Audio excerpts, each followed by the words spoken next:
such as more specialty drugs being available, some erosions of network discounts when you get to the higher cost claims, more catastrophic claims, not in our book of business necessarily, but across the insurance industry, and the elimination of lifetime maximums from health insurance plans.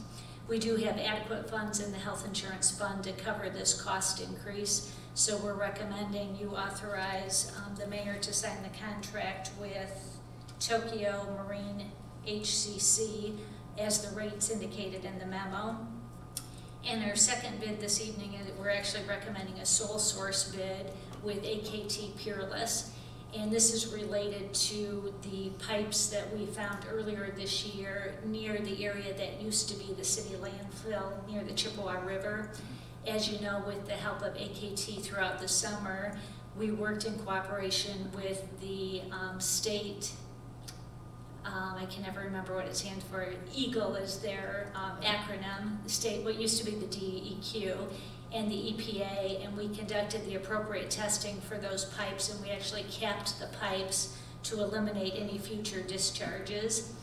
But during that time, both EAGLE and EPA suggested that we do additional testing in that landfill site so that we can do appropriate monitoring based on current regulations. So even though the site was closed in 1975, they're recommending that we do some additional testing to make sure we know what's happening under the ground near that landfill site and see if any potential additional remediation is needed. So we're recommending we contract with AKT Peerless for that testing.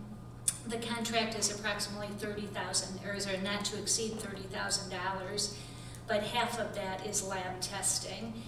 And we would have paid that lab testing to any environmental consulting firm that would have done this work for us. But we're recommending we stick with AKT because they're familiar with the site. They've been involved with all of the discussions with EAGLE and EPA up to this point. And obviously we've worked with them on other projects too, and they always do high quality work. So we're recommending the authorization of a sole source bid of not to exceed $30,000 and the appropriate budget amendment for that so we can get that monitoring work done this year. The next item on the consent calendar is final approval of a traffic control order, and this is for the four-way stop signs that are at Washington and Hopkins. And this, those stop signs were moved a little bit 90 days ago so that they lined up at the road intersection instead of right at the pedestrian walkway. And it's been in place for 90 days, and we only received one comment during that time period, and it was actually a staff comment questioning, since there's not a stop sign at the crosswalk any longer, if you're still required to stop there. And certainly you are if there's a pedestrian in the crosswalk, just like any other crosswalk, but otherwise there's no requirement to stop at that crosswalk. So we're recommending that become a final traffic control order. Next, we're recommending you set a public hearing for November 11th on changes to our local ordinance that has to do with fireworks displays. The state of Michigan amended the state fireworks ordinance in December of 2018, primarily changing the dates and times where fireworks are allowed, but also making a few other minor changes to it. So we've worked with the city attorney to review our ordinance and are recommending changes to our ordinance to bring it into compliance with state law. So we're recommending that public hearing for November 11th. And then the next item on the consent calendar is to make an additional one-time payment to our retirement system. As you know, we mentioned this in the amended budget process, and we discussed it briefly in the last work session. And this payment would come from our existing fund balance. And even after making the payment, our fund balance would be at approximately 22%, which exceeds our fund balance goal. And the reason for making this payment is when the actuarial assumptions were made for the retirement program back in 2015, instead of jumping immediately to a higher contribution rate, we chose the option of smoothing out our contribution rate so there wasn't as big of a hit in 1 year, and we've been paying that smoothed amount. But since we have funds available and we've recently learned that the retirement system is going to change the assumptions again in 2021, we think it would be a good idea to do a slight catch-up provision on that smoothed amount to level out those payments in the future years. So we're recommending that we move forward with making that one-time payment of $240,000 from the fund balance. And then lastly is approval of payrolls and warrants. Commissioner Kulik. Move the consent calendar as presented. Vice Mayor Gillis. Discussion? Commissioner Toles. Question on, excuse me, 6B, on the extra not to exceed $30,000 worth of testing. And where's this testing being done? In the old landfill?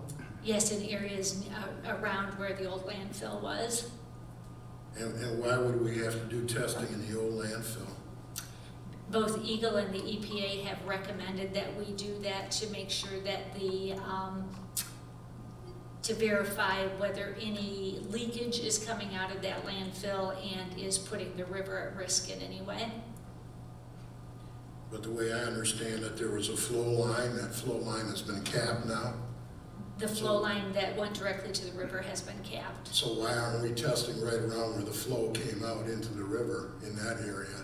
Why would you go back into a dump that's already been sealed and capped and lined and drill holes in it now? To make sure that the sealing and capping and lining is still being effective.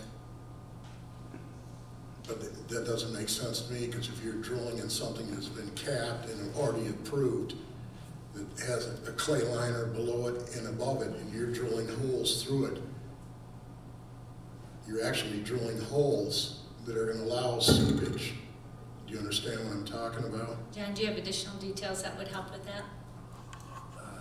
What they're doing is they're going to drill through the cap and see what the groundwater below the former landfill, what chemicals it contains. The intent is so that there's not a pathway from that area to the surface water, the river. Certainly, when they drill those holes, they'll cap them when they're done with it. But they need to find out what chemicals lie beneath that landfill, and then with the holes around the perimeter, they'll see if what's there is in fact contained by that capping. But the intent is to stop the pathway from the groundwater to the surface water. It seems to me if you want to stop the flow and you go near the river, okay, any flow is going to go towards the river. You've already capped that line. So all you'd have to do is put monitor wells and drill wells along. That would tell you if you're leaking anything.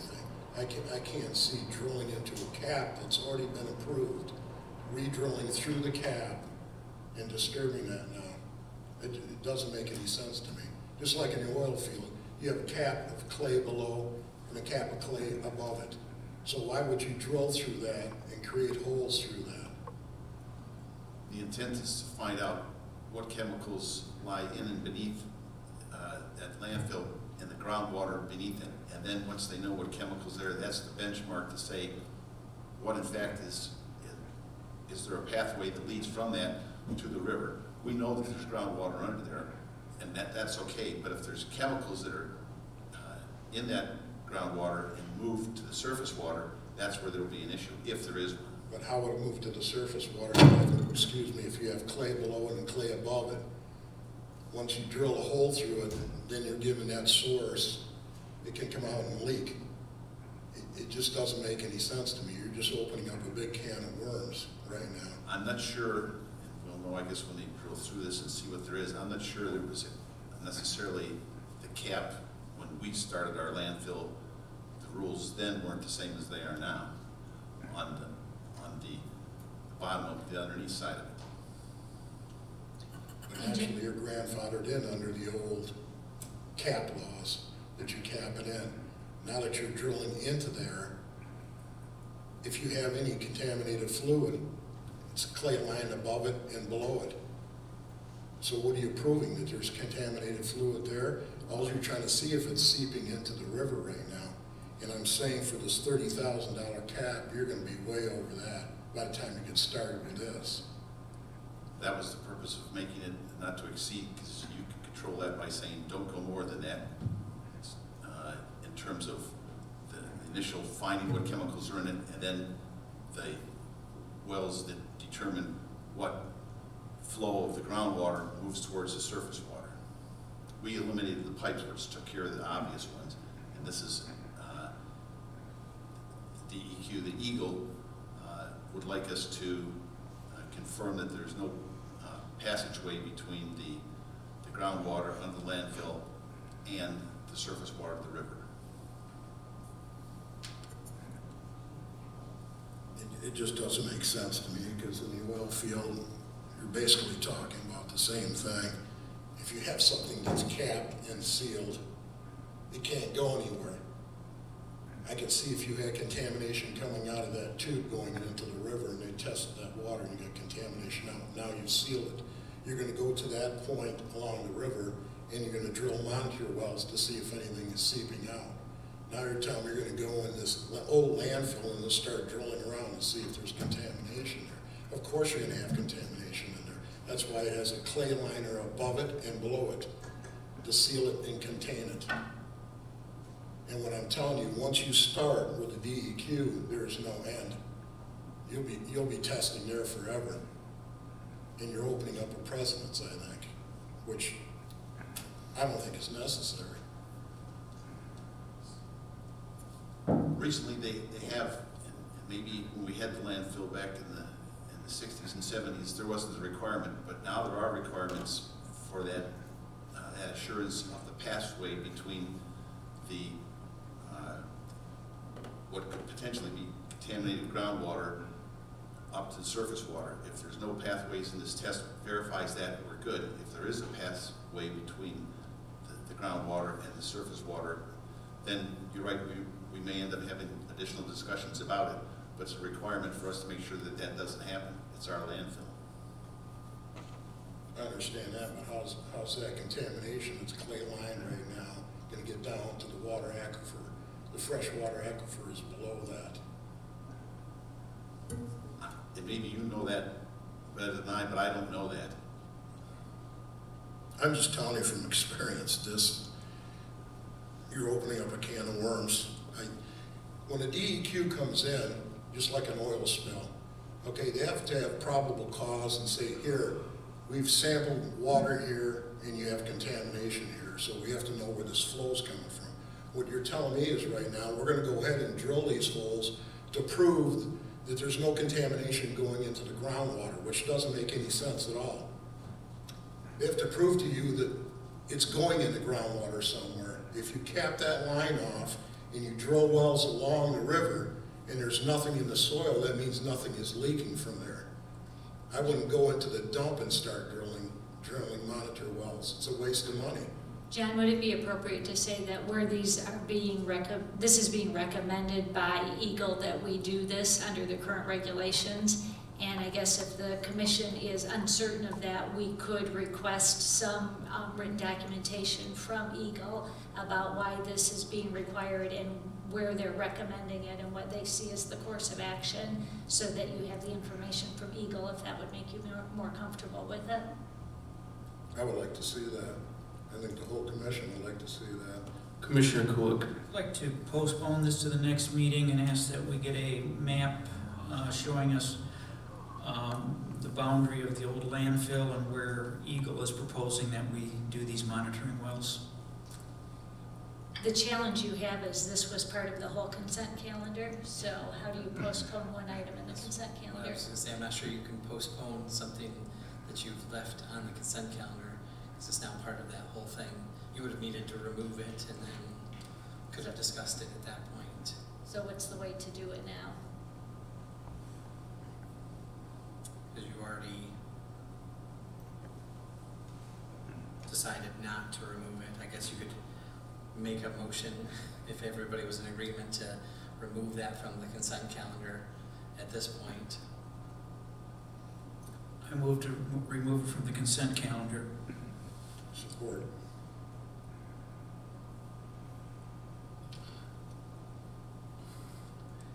Discussion. John, was that a recommendation from Eagle or a requirement?